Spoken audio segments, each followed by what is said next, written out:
waxaan shacbiga reer Somaliland ugu bishaareynaa in maanta laga heshiiyey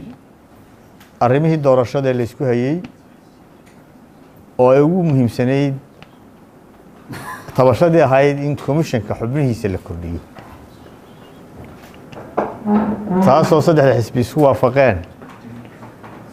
in iyagoo midaysan loo gudbiyo golaha wakiilada si wax kaabis iyo wax ka bedel loogu sameeyo xeerkii hore ee madaxtooyada iyo golayaasha deegaanka faqradiisa 11 waxaan shacbiga reer Somaliland u sheegaynaa iyo dhammaan xildhibaanadii muddada dheer sugayay inay doorashada ka qayb galaan inay u diyaar garoobaan maanta in doorashadii ay maanta laga heshiiyey khilaafkii waxaan kaloo ugu baaqaynaa golayaasha qaranka iyo dhammaan hay'adaha ay khusayso arrinta doorashadu inay suurto geliyaan in doorashada lagu qabto waqtigeedii aynu mudaynay ee ahaa December 12 haddii Ilaahay ka dhigo wixii ku xidhan axsaabta iyo wixii ku xidhan madaxweynaha iyo wixii ku xidhan golayaasha waxaan jecel lahay cid waliba wixii ka khuseynayay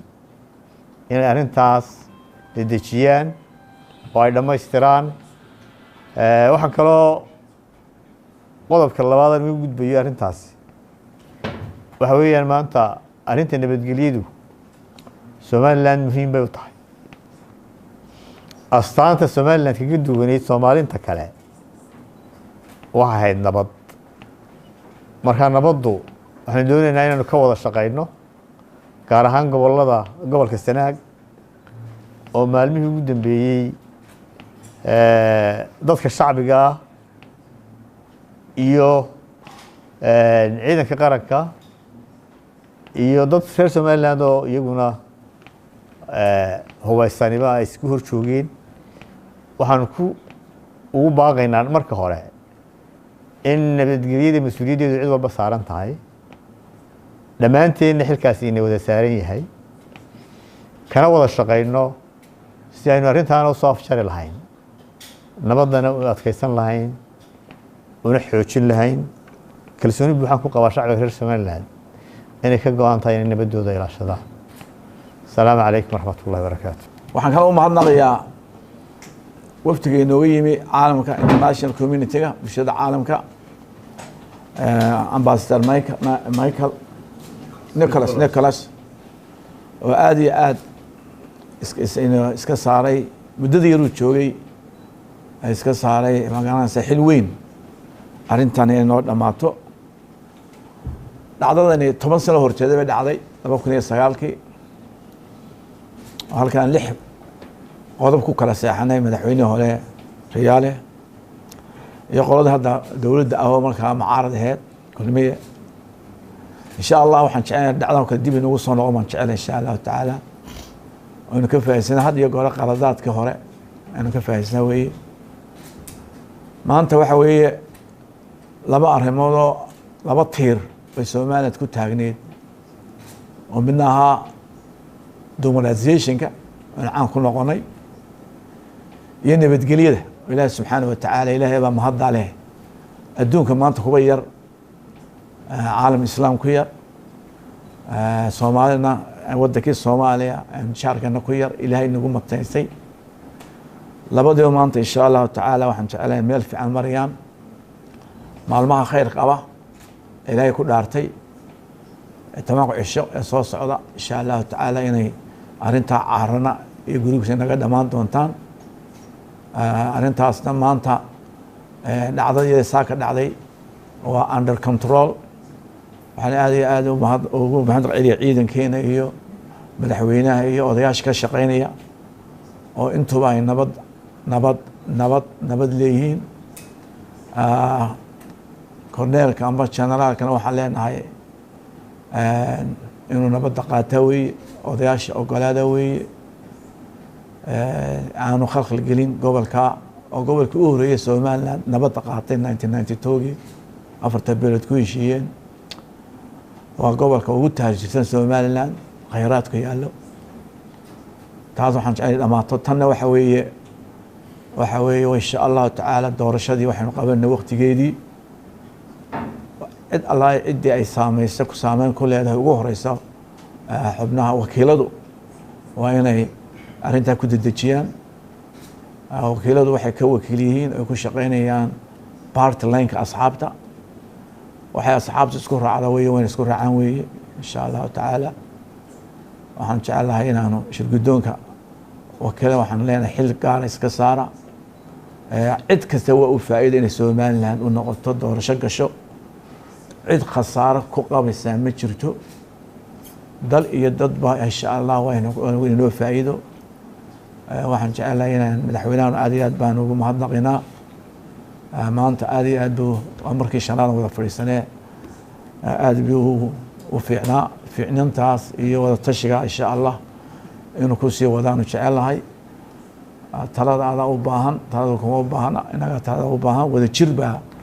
lagu wadankan lagu wadi karaa insha Allah taala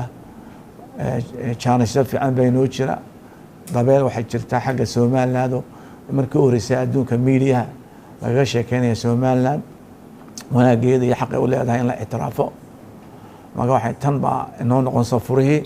doorasho fiican bay noo dhici doonta insha Allah taala dad wanaagsan oo ahli iimaan ah ayaan insha Allah inooga soo bixi doona mar kale mar labaad Ilaahay baan mahadnaqinaa madaxweynaha si gaar baan ugu mahadnaqnaa xaajiga Cabdiraacir xaaji Finlandna aad baan ugu mahadnaqinaa hadii ay dhaho marka arrimo anna aad baan shaqada u dhex saarnay wayna ogolaadeen labada xusbiba casuumada dabana anaga qabanay insha Allah taala oo in sha Allah taala marka ka soo noqo alxamdulillaah rabbil caalamiin ilaahay baa mahad leh mudaba waxaynu wadnay hawlo si doorashadu u hirgelayd inay xisbiyadu ku heshiyaan hal qodob oo ay xisbiyadu ka doodayeen oo ahaa soo jeedin ka timid xisbiyada mucaaradka oo ahayd in laba la kordhiyo komishanka waxaanu ku soo gabagabeynay in xubno baarlamaanka oo 12 iyagu ay mooshin geeyaan golaha baarlamaanka wakiilada dadka baarlamaanku haddii oo ansixiyana la qaato haddii ay diidaanna doorashada laga hirgeliyo oo aan loo xanibnaanin in laba hal kordhiyo hal baad waxa kale lagu heshiiyey haddii ay baarlamaanka arrintaas ka hirgeli weydo in baarlamaanka cusub la doortaa markaaba la horgeeyo in la kordhiyo qaab dhismeedkii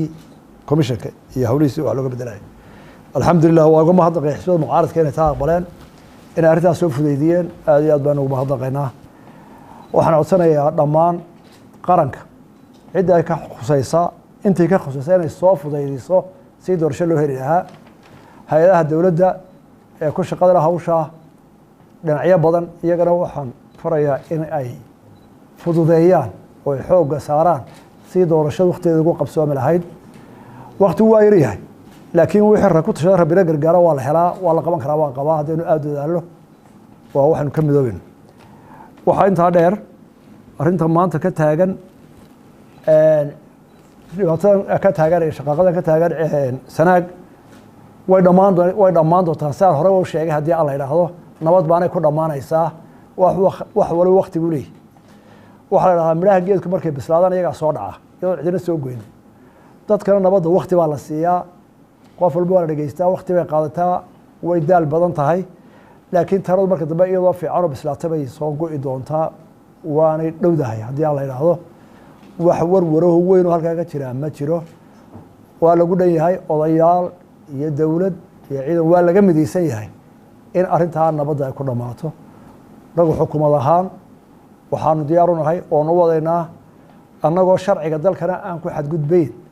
in wax wal oo xagga iyaga dulqaad iyo maaragtay qaboojin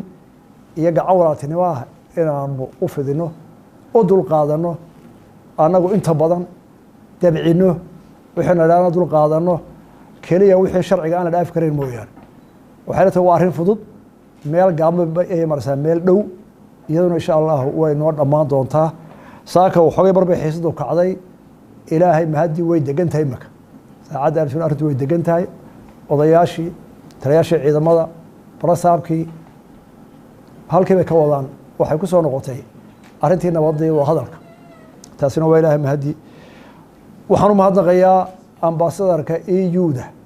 oo muddaba iminka arrintaa inagu dhex jiray oo aada iyo aada u muujiyey inay inoo qabato doorashadu inuu gacan weyn ka geysto isagoo matalaya Yurub oo dhan dowladaha midowga Yurub ku jiro oo dhan aad baan uga mahadnaqaynaa xilkaas ka saareen isaga shakhsi ahaanna adkaysigu u yeeshay maalmahan inuu nala joogo oo ilaa saacadda nala fadhiyo oo uu waanayo saaxiibtinimo doorashadii ha dhacdo doorashadii ha la isu jejido aad iyo aad baan ugu mahadnaqayaa xisbiyada mucaaradkana aad iyo aad baan ugu mahadnaqayaa aad baa u mahadsantihiin waayo haddaydaan idinku wax badan dabcin ama aydaan ka qayb qaadan inaynu wax dejinno aad iyo aad baan u mahadnaqayaa baynaan gaadhneen go-aankaa wanaagsan doorashada ha dhacdo labada guddoomiyena aad baan ugu sii mahadnaqayaa